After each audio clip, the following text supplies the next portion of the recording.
হযরত আদম আলাইহিস সালাম 1,00,000 মতান্তরে 2,23,999 জন নবী রাসূলদেরকে লয়া ইমাম হুসাইন ইমাম হাসান রাদিয়াল্লাহু তাআলা আনহুর কাছে আসবেন। আয়েশা সালাম দিবেন, আসসালামু আলাইকা ইয়া সাইয়্যিদা শাবাবি আহলিল জান্নাহ। সুবহানাল্লাহ, সুবহানাল্লাহ, জোরে কোন সুবহানাল্লাহ।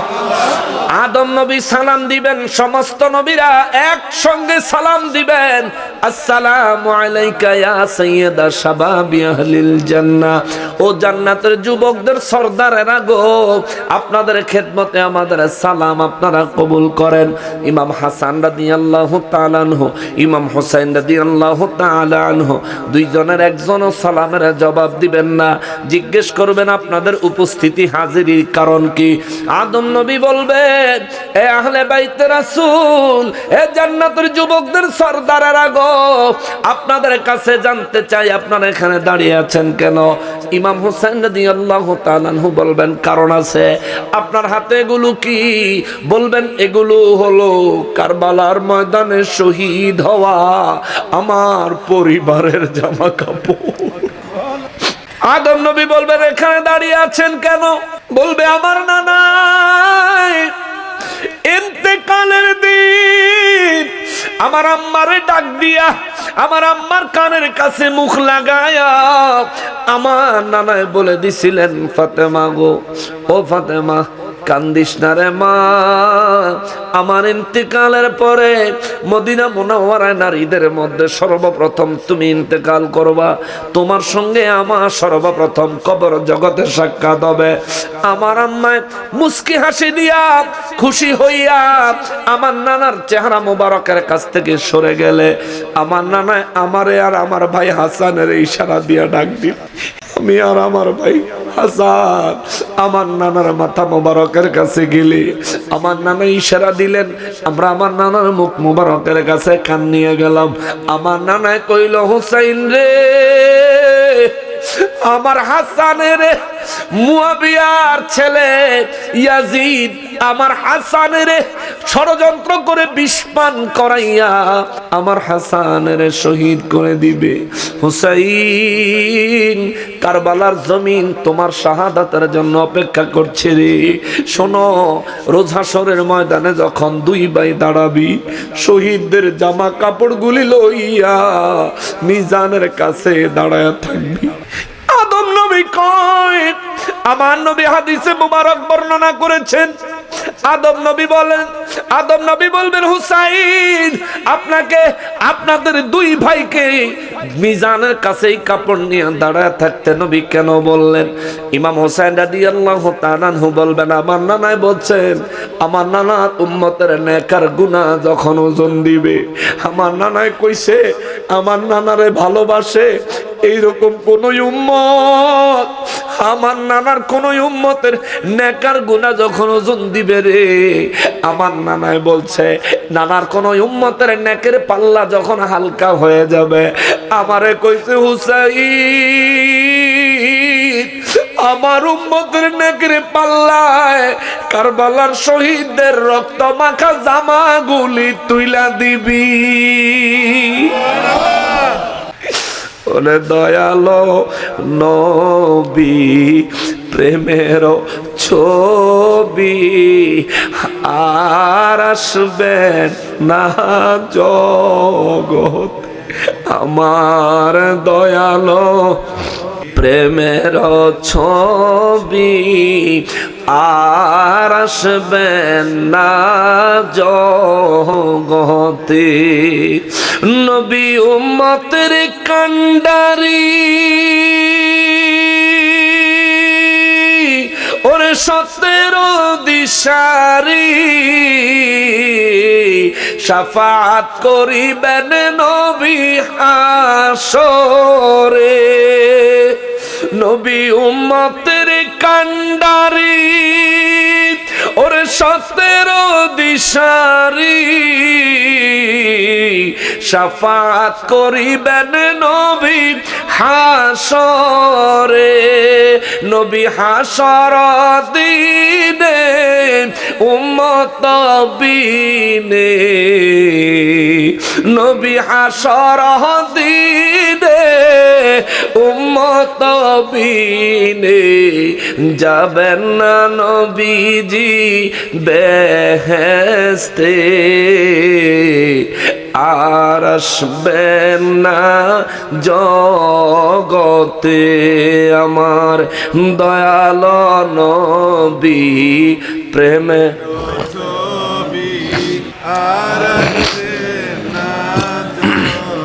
গতে আমার দয়াল নবী প্রেমের ছবি।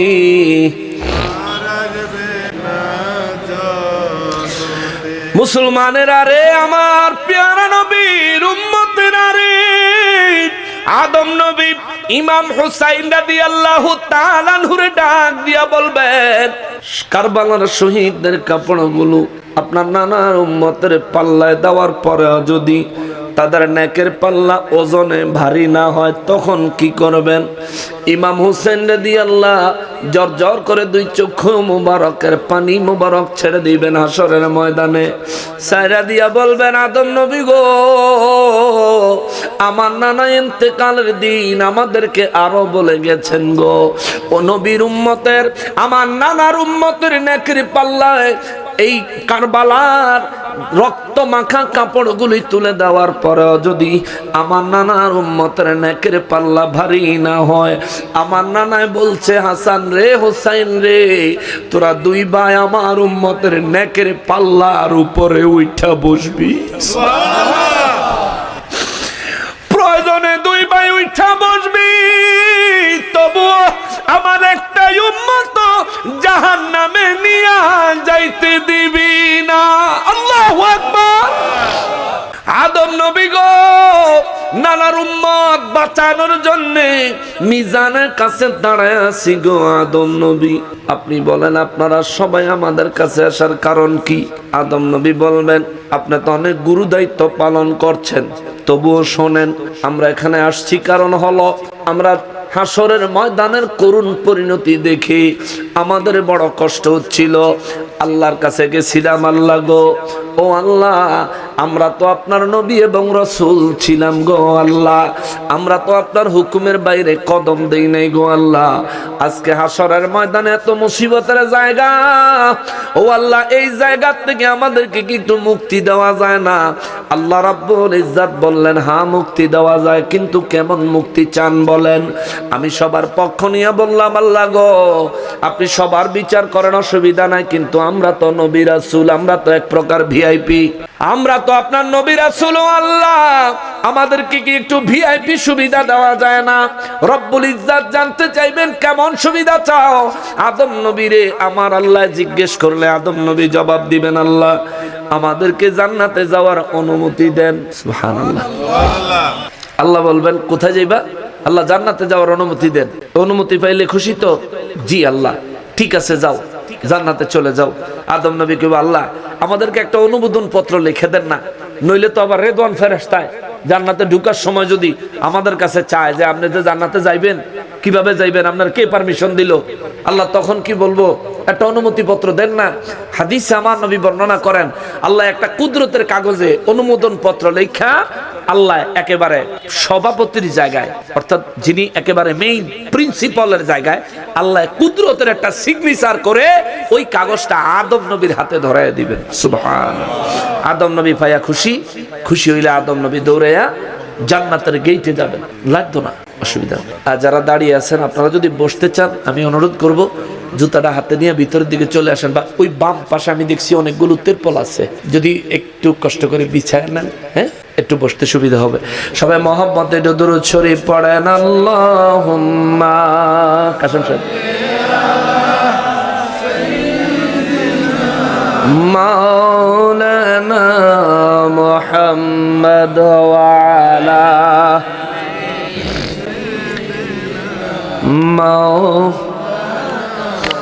জোরে জোরে আল্লাহুম্মা সাল্লি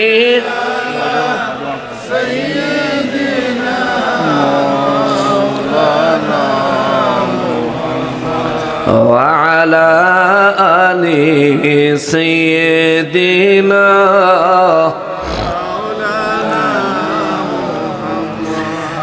আদম নবীকে আবার আল্লাহ অনুমোদন পত্র ধরাইয়া দিলে আদম নবী দৌড়ায়া 1,00,000 মতান্তরে 2,23,999 জন নবী লইয়া নবী এবং রাসূলদেরকে নিয়ে আদম নবী জান্নাতের দরজায় চলে যাবেন।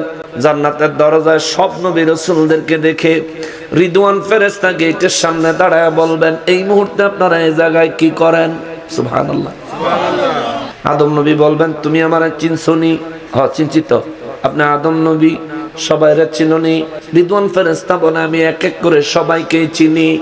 আপনারা সবাই নবী রাসূলরা এই মুহূর্তে থাকবেন হাসরের ময়দানে, কিন্তু আপনারা এই জায়গায় কেন আসছেন? এই জায়গায় কেন আসছেন? সঙ্গে সঙ্গে আদম নবী জবাব দিবে, আল্লাহ আমাদেরকে অনুমোদন পত্র দিয়েছে জান্নাতে যাওয়ার, সুতরাং তুমি আমাদের জন্য বাধা হইও না, অনুমোদন পত্র জমা রাখো আর আমাদেরকে জান্নাতে যেতে দাও। আদম আলাইহিস সালাম আল্লাহ পাকের অনুমোদন পত্র দেখবেন, দেখার পরে আদম নবীর অনুমোদন পত্রটা হাতে ফিরাইয়া দিবেন। আদম নবী বললেন, কি হইল রে রিদওয়ান? রিদওয়ান ফেরেশতা বলবেন, আদম নবী গো, এইটুকু অনুমোদন পত্র জান্নাতে যাওয়ার জন্য যথেষ্ট নয়। জোরে বলেন আল্লাহু আকবার। অনুমোদন পত্র দিবেন কে? আল্লাহ। কথা বলেন না কে? রিদওয়ান ফেরেশতা বলবে যথেষ্ট নয়। আদম নবী কইবে, রিদওয়ান কি বলো তুমি? জানো নি এটা কে দিছে? জানি তো। কে দিছে? আল্লাহ দিছে। আল্লাহর দেওয়া অনুমোদন পত্র বুঝি যথেষ্ট নয়। রিদওয়ান ফেরেশতা সঙ্গে সঙ্গে নিজের একটা নিয়োগ পত্র বাইর করে আদম নবীরে দিয়ে কইবে, এটা একটু পড়া দেখেন। সুবহানাল্লাহ, সুবহানাল্লাহ। রিদওয়ান ফেরেশতার নিয়োগ পত্র দেখে আদম নবী দেখবেন, রিদওয়ান ফেরেশতার নিয়োগ পত্রের মধ্যে লেখা আছে, তুমি জান্নাতের দারোয়ানের চাকরি করবা, প্রধান দারোয়ান। এরে রিদওয়ান, যতক্ষণ পর্যন্ত আমার হাবিব রাহমাতুল লিল আলামিন উম্মত নিয়া জান্নাতের দরজায় না আসবে, ততক্ষণ পর্যন্ত তুমি জান্নাতের দরজা খুলবা না। জোরে বলেন সুবহানাল্লাহ। আদম নবী কয়, রিদওয়ান রে, ও রিদওয়ান, আল্লাহর অনুমতি পাওয়ার পরেও তুমি যে জান্নাতের দরজা খুলতেছ না। আদম নবী কয়, আপনার হাতে যেটা দিছি ওইটাও আল্লাহর, আপনি আমারে যেটা দিছেন এইটাও আল্লাহর, এইবার আপনি বলেন আমি কোন দিকে যাইতাম? আদম নবী কয়, আমি তো জানি না রে রিদওয়ান ভাই, এই মুহূর্তে কোন দিকে যাওয়া বুদ্ধিমানের কাজ হবে। রিদওয়ান ফেরেশতা কইবা, আদম নবী গো, এখনো বুঝেন নাই, আজকার হাসরের ময়দানের আয়োজক হলেন আল্লাহ, আর নেতৃত্ব কর্তৃত্ব হলো আল্লাহর হাবিবুল্লাহ মুহাম্মাদুর রাসূলুল্লাহ সাল্লাল্লাহু আলাইহি ওয়াসাল্লামের। তার অনুমোদন ছাড়া, তার স্বাক্ষর করা অনুমতি পত্র ছাড়া আমি রিদওয়ান আপনাদেরকে জান্নাতে প্রবেশ করতে দিতে পারবো না। এটা আমার আল্লাহর নির্দেশ। জোরে বলেন সুবহানাল্লাহ। ও আদম নবী, আপনি আল্লাহর নির্দেশ মানছেন, আমিও মানছি। আদম নবী দেখব অবস্থা খারাপ। দেখবেন কোন অফিসে কোনো কাজ করতে গেলে চেয়ারম্যান সাহেবের কাছে বা উপজেলা অফিসে বা থানায় কোনো কাজ যখন হয় না, তখন এই পিয়ন টিয়ন টাইপের বা একটু নিচের লেভেলের যেই অফিসার থাকে, সেই অফিসারে গিয়ে ভাই দেন না, কামটা করাই দেন না, কিছু টি অফিসার লাগলে দিব না, অসুবিধা নাই, চা নাস্তার খরচ দিব না, দেন আপনি একটু করাই দেন। আরে না, হইতো না, স্যারে অনেক চিন্তা রয়েছে। আরে না ভাই দেন না, আপনি কই লইব, দেন দেন করাই দেন। আরে মিয়াটা বেজার লাগাই দিচ্ছেন। আচ্ছা ঠিক আছে, যাইতেছি, দেই কি কয় স্যারের কাছে গিয়ে দৌড় দিয়ে বেরিয়ে দূর, স্যারে যে দমক দিছে হইতো না, ভাই দেন না, একটু ব্যবস্থা করে দেন না। পরে আইয়া কয় না, আপনারা তো অনেক টিয়া পয়সার কারবার হইতো না। কারে ভাই টিয়া যা লাগবো দিব না, তুমি খালি কামটা করাইয়া দাও। কত লাগবো হুদা স্যারে অনেক কইছিল, আমি কমাই দিছি 1050 কইলে হয়ে যাইব। এই কথাটা বললাম এই কারণে যে যখন স্যারের কাছে পারে না তখন স্যারের সেক্রেটারির কাছ থেকে বুদ্ধি নেই।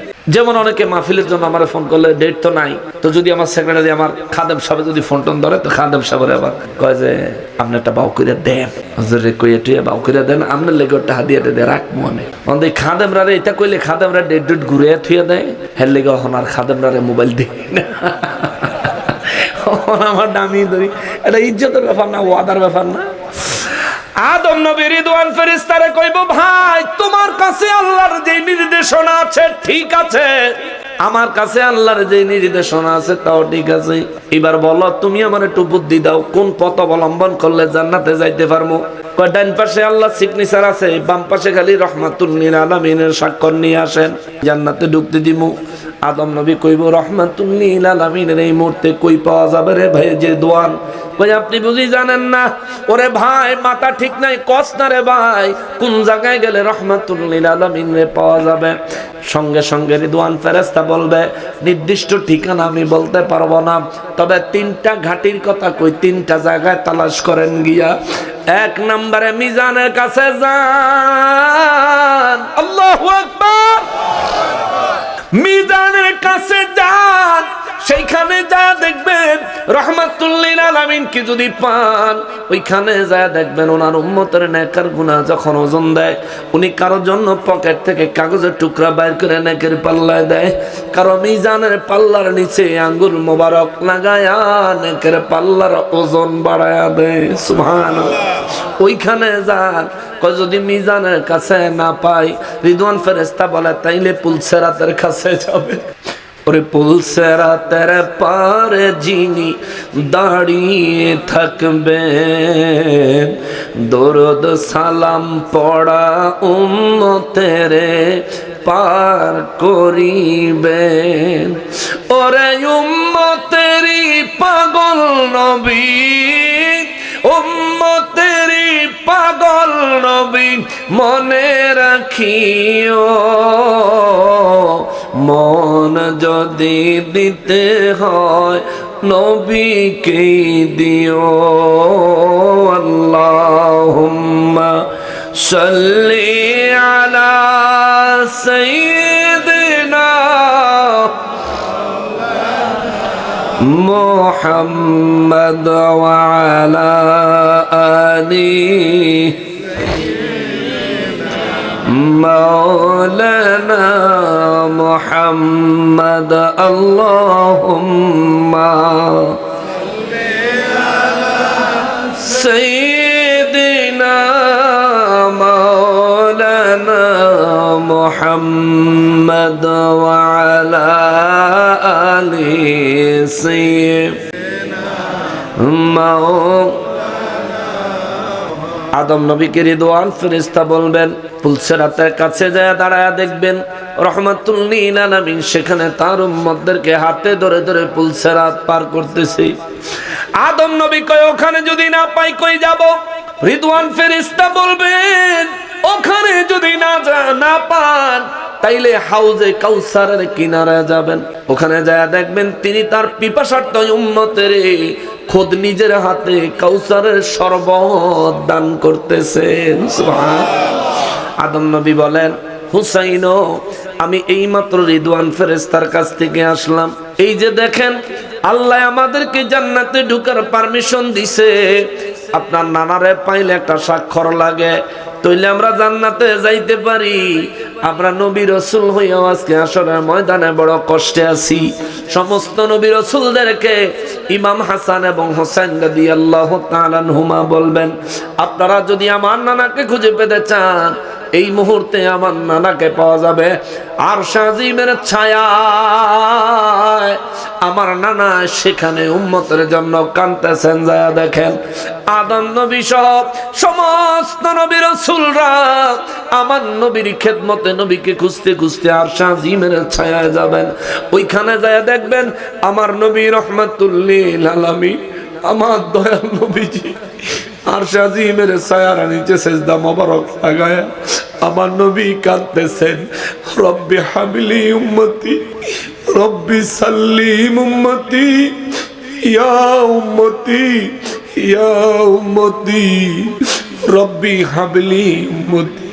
ও আমার আল্লাহ, ও আমার রব, আমার উম্মত গুলি আমারে হেবা করে দিয়ে দাও। আমার উম্মতের আমলনামাগুলি এই হাসরবাসীর সামনে দেখাইয়া আমার উম্মতের লজ্জা দিও না রে আল্লাহ। রব্বি সাল্লিম উম্মতি, ও আল্লাহ আমার উম্মতের শান্তি দাও। সূর্যের তাপে পায়ের নিচের জমিন তামায় রূপান্তর হওয়ার কারণে মাথার মগজগুলি গলে যাচ্ছে, পায়ের নিচে গরম তামায় আমার উম্মত দাঁড়াইতে পারতেছে না। আল্লাহ রব্বি সাল্লিম উম্মতি, আল্লাহ আমার উম্মতের শান্তি দাও। ও আমার রব, আমার প্রতিপালক, আমার উম্মতের শান্তি দাও। ইয়া উম্মতি, হায় রে আমার উম্মত, হায় রে আমার উম্মত, হায় রে আমার উম্মত। আদম নবী সহ সমস্ত নবী রাসূলেরা ওই জায়গায় দাঁড়ায়া আমার নবীর উম্মতের জন্য কান্না দেখে সবাই দিওয়ানা হয়ে যাবে। ওই জায়গায় আদম নবী সালাম দিবেন, আসসালাতু ওয়াসসালামু আলাইকা ইয়া আউয়ালু, আসসালাতু ওয়াসসালামু আলাইকা ইয়া আখিরু, আসসালাতু ওয়াসসালামু আলাইকা ইয়া হাশিরু। চিৎকার দিয়া বলেন সুবহানাল্লাহ। আদম নবীর সালাম পেয়ে আমার নবীজি সিজদা মোবারক থেকে মাথা মোবারক তুলবেন, সালামের জবাব দিবেন না। আমার নবী বলবেন, আদম নবী গো, আপনারা সব নবী রাসূল এখানে কি ব্যাপার? সব নবী রাসূলের পক্ষ থেকে আদম নবী কইব, নবী গো, ও মায়ার নবীজি, জান্নাতে যাওয়ার জন্য আল্লাহর কাছে পারমিশন চাইলাম। আল্লাহ একটা লিখিত পারমিশন নামা দিছে, রিদওয়ান ফেরেশতায় জান্নাতের দরজা থেকে আমাদেরকে ফিরিয়ে দিছে। হুজুর আপনি একটা স্বাক্ষর দিলে আমরা জান্নাতে যেতে পারি। নবী গো, আপনি একটা স্বাক্ষর করে দেন না। আমার নবী বলবেন, হে আদম নবী,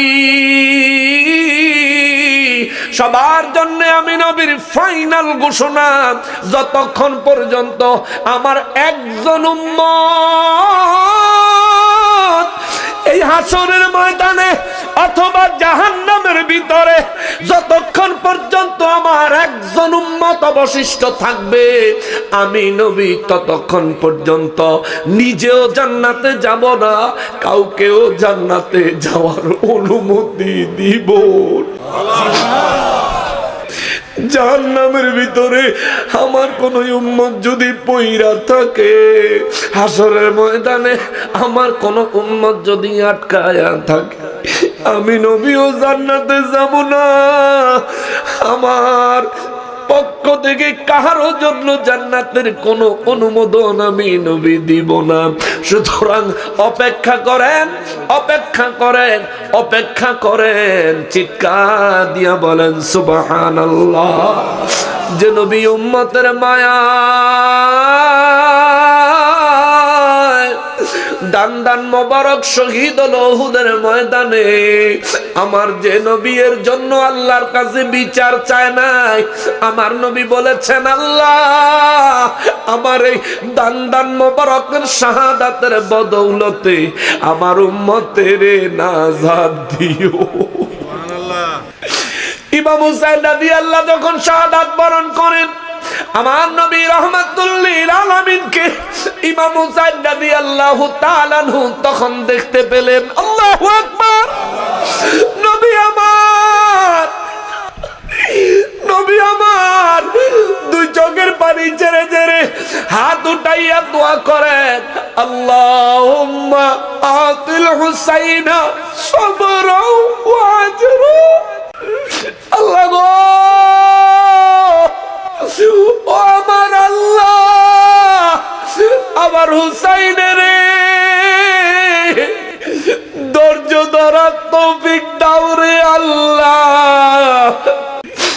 ইমাম হুসাইন রাদিয়াল্লাহু তাআলা আনহু। মুফতি শফিউল কারাবি রাহমাতুল্লাহ আলাইহি শামে কারবালার মধ্যে লেখেন, ইমাম হুসাইন রাদিয়াল্লাহু তাআলা আনহু শাহাদাত বরণ করার পূর্ব মুহূর্তে আমার নবী রাহমাতুল লিল আলামিনকে দেখলেন।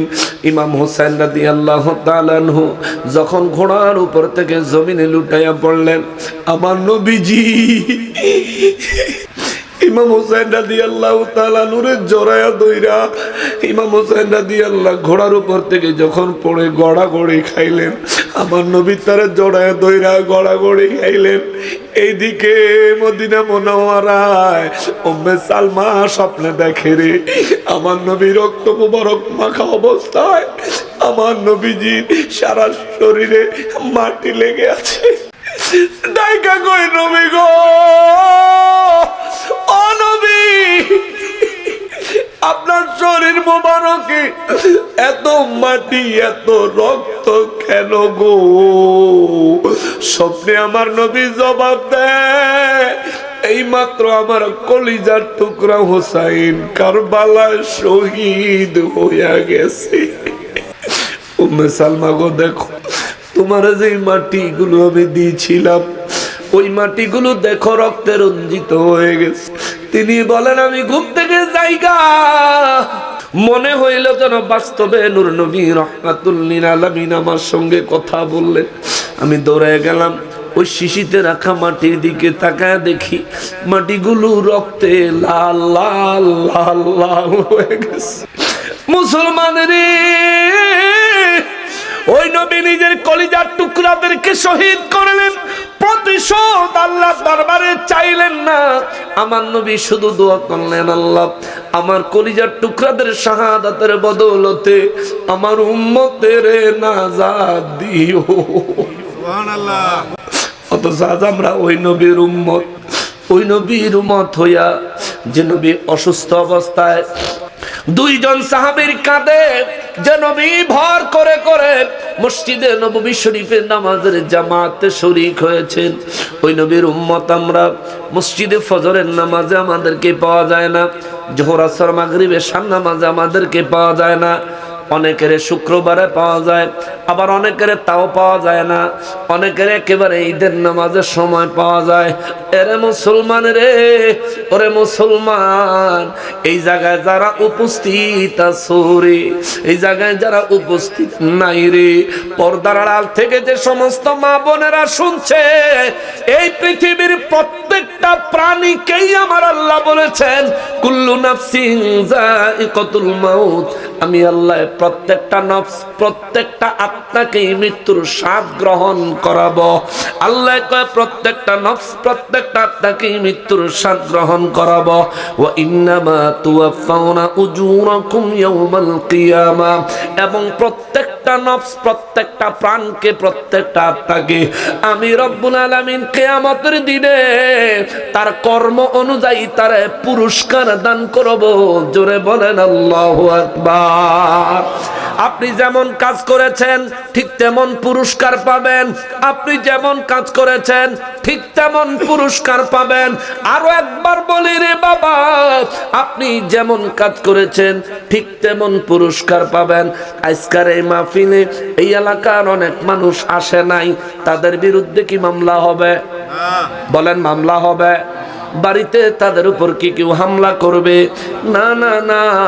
আজকের এই মাহফিলে যাদের ইচ্ছা হয়েছে আইছেন, যাদের ইচ্ছা হয় নাই আসে নাই।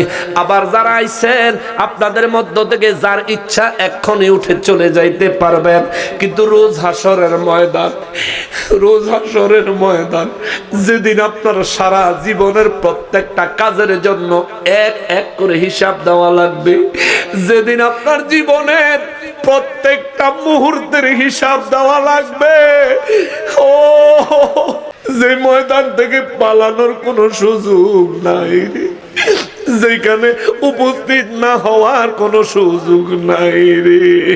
যে আল্লাহ তোমারে বানাইছে, যে আল্লাহ আমারে বানাইছে, ওই আল্লাহর জীবনে কোনোদিন দেখি নাই। কিন্তু রোজ হাসরে আমার কাছ থেকে আমার জিন্দেগির হিসাব নেবে আমার আল্লাহ। হায় হায়, আমি কি হিসাব দিব রে? ওরে আমি কি হিসাব দিব? ওরে আমি কেমনে হিসাব দিব রে? নবী বলেন, আল্লাহ সেদিন সর্বপ্রথম নামাজের হিসাব দিয়া হিসাব আরম্ভ করবে। আউয়ালু মা ইউহাসাবু বিহিল আবদু ইয়াউমাল কিয়ামাতিস সালাহ। নামাজের হিসাব দিয়া সেদিন আমার আল্লাহ হিসাব আরম্ভ করবে।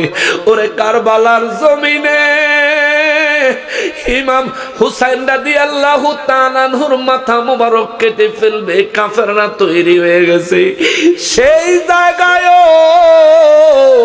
ইমাম হুসাইন রাদিয়াল্লাহু তাআলা আনহু নামাজের জন্য সময় চাইলেন, কিন্তু প্রাণ ভিক্ষা চায় নাই। জোরে বলেন সুবহানাল্লাহ। ওই হোসাইনি মুসলমান তুমি নিজের দাবি করো যদি, ওই আমার নবী রহমাতুল লিল আলামিনের উম্মত নিজেকে দাবি করো যদি, নিজের প্রাণের চাইতে নবীকে বেশি ভালোবাসো দাবি করো যদি, এরে মুসলমান তবে কেন তোমার মুখে দাড়ি নাই? এ মুসলমান তবে কেন তোমার দেহে ওই নবীর সুন্নাতের পোশাক নাই? এ মুসলমান তবে কেন তোমার চরিত্রে নামাজ নাই? এ মুসলমান তবে কেন তোমার জবানে সর্বদা সত্য কথা নাই? এ মুসলমান তবে কেন তোমার জবান দিয়ে অন্য মুসলমান কষ্ট পায়? এ মুসলমান তবে কেন তোমার হাতের দ্বারা এতিমের সম্পদ ভোগ দখল হয়? তবে কেন তোমার সন্তান শুদ্ধভাবে সহিভাবে কোরআন তেলাওয়াত করতে জানে না? তবে কেন তোমার সন্তান আহলে হাদিস ভণ্ড ওয়াহাবি হয়? কেন হয়? কেন হয়? দাইলামি শরীফের 262 পৃষ্ঠায় 1450 বছর আগে আমার নবী বলেছেন, তুমি তোমার সন্তানের ডাক্তার ইঞ্জিনিয়ার বানাইবা। আমি নবী এমন নসিহত তোমারে করি নাই। আমি নবীর নসিহত হলো, তুমি তোমার সন্তানকে 3টা শিক্ষা দিবা। 3টা শিক্ষা দিবা। একটা হলো হুব্বে নবীকুম, সর্বপ্রথম তুমি তোমার সন্তানের শিখাইবা নিজের প্রাণের চাইতেও বেশি আমি নবীকে কেমনে ভালোবাসা লাগে। তুমি কেন পিতা হইয়া তোমার সন্তানের নবীর ভালোবাসা শিখাইতে পারো নাই? আল্লাহর দরবারে হিসাব দেওয়া লাগবে, আল্লাহর দরবারে জবাব দেওয়া লাগবে। আমার নবী বলেন 2 নম্বরে ওয়াহুব্বে আহলে বাইতিহি, নবী বলেন 2 নম্বরে আমি নবীর আহলে বাইতের ভালোবাসা তারে শিক্ষা দিবা। আমি নবীর আহলে বাইতের ব্যাপার আসলে, আমি নবীর বিষয় আসলে আমার উম্মত যেন, এরে উম্মত তোমার সন্তান যেন নির্দ্বিধায় নিজের প্রাণ উৎসর্গ করে দেয়। মনে রাখবা, এই দুনিয়া থেকে একদিন মৃত্যুবরণ করাই লাগবে। সেই মৌতটা যদি আমি নবীর মহব্বতে, আমার আহলে বাইতের মহব্বতের জন্য হয়, মনে রাখবা ইন্তেকাল হইতে দেরি জান্নাতের নাজ নিয়ামত তারে স্বাগতম জানাইতে দেরি হবে না। আল্লাহু আকবার। নবী বলেন 3 জিনিস তোমার সন্তানকে তুমি গুরুত্ব সহকারে শিক্ষা দাও। এক হলো নবীর মহব্বত, 2 নম্বরে আহলে বাইতের মহব্বত, 3 নম্বরে আমার নবী বলেন ওয়াকিরাতিল কোরআন, 3 নম্বরে হলো কোরআনুল কারীমের সহি শুদ্ধ তেলাওয়াত সন্তানকে শিক্ষা দাও। এই জায়গায় কতগুলো মানুষ এক এক করে যদি সূরা ফাতিহা জিজ্ঞেস করা হয়, ম্যাক্সিমাম মানুষের সূরা ফাতিহা তেলাওয়াতে ভুল হবে, অশুদ্ধ হবে, ঠিকমতো টান গুন্না ঠিক থাকবে না। আবার এখানে যতগুলো মানুষ সবাইরে যদি ফজরের নামাজ, যোহর, আসর, মাগরিবের নামাজের এক এক করে কথা জিজ্ঞেস করি, এইখানেই আপনি জবাব দিতে পারবেন না। ওরে আপনার হায়াতের বয়স কত? 20 বছর। 12 বছরের থেকে যদি 8 বছরের হিসাব আপনার কাছে আমি চাই, আপনি হিসাব দিতে পারবেন না। যদি আপনার বাবা আপনার কাছে হিসাব চায়, বাবার কাছে নামাজের হিসাব দিতে পারবেন না। ও মুসলমান রে, আমি তোমার কাছে হিসাব চাইলে সর্বোচ্চ তুমি লজ্জা পাইবা, আমি তোমার কাছে হিসাব চাইলে সর্বোচ্চ তুমি লজ্জিত হবা। কিন্তু আল্লাহ যেদিন হিসাব চাইবো, আমার নবী বলেন ওই দিন হিসাব দেওয়াই লাগবে। যদি নামাজের হিসাব কারো পরিপূর্ণ হয়, পরবর্তী হিসাবগুলি আমার আল্লাহ সহজ করে দিবে। সুবহানাল্লাহ। আর যদি নামাজের হিসাবে গোলমাল হয়, তার পরবর্তী হিসাবগুলো কঠিন হয়ে যাবে। আমার নবী বলেন তার পরবর্তী হিসাবগুলো কঠিন থেকে কঠিনতর হয়ে যাবে। এ বাবা রে, এর মুসলমান, ও ওসমানী নগরের মানুষ, একটাবার নিজের আমলের হিসাব কইরা দেখো রে বাবা। আজকে এখানে যদি তোমার কাছে আমি 10,000 টাকা জরিমানা করি, তোমার পকেটে যদি 5,000 টাকা থাকে, কারো কাছ থেকে 5,000 টাকা ঋণ করে তুমি আমার 10,000-এর জরিমানা মিটাইতে পারবা। কিন্তু রোজ হাশরের ময়দানে একটা নেকির অভাব হইলে রে, একটা নেকির অভাব হইলে মুসিবতের শেষ থাকবে না। কথা বলেন ঠিক কিনা? বিশ্বাস হয়? বিশ্বাস হয়? আল্লাহ কওয়া ইন্নামা তুওয়াফাউনা উজুরাকুম ইয়াউমাল কিয়ামাহ, প্রত্যেকের কর্ম অনুযায়ী আমি আল্লাহ প্রত্যেকের পুরস্কার বুঝাইয়া দিমু কিয়ামতের দিন।